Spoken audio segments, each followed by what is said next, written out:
I'm a foodie by Hmm. nature. I have a, culinary background, hospitality background. So I wouldn't just, when I was doing a tasting say, I get caramel, I get vanilla.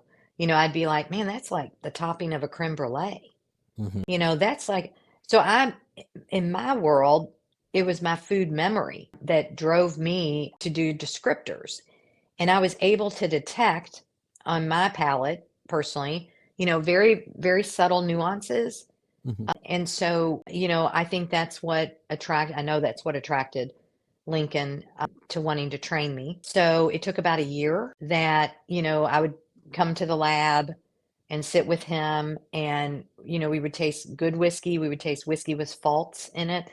We would taste new make, new spirit, whatever anybody wants to call that, right off the still Hmm. for quality and, fermentation, just the real digging into the barrel and essence of the barrel and what barrel flavors are and can be. So after a year of that, they felt I was ready to do that. And there's really not a formal program Hmm. at distilleries. You're kind of hand selected based on your talent. And then it's really up to the master distiller, or the general manager or whoever's in charge, the owner, to really determine who can move into that arena. Every distillery has their own way of doing it. There is no cookie cutter approach. It's not like a sommelier where the sommeliers have different levels. There's master sommeliers, Hmm. and they're taking tests and they're doing all this stuff. There's none of that I had to do. Hmm. It was all hands on, which I think is the best way. Literally being drilling barrels,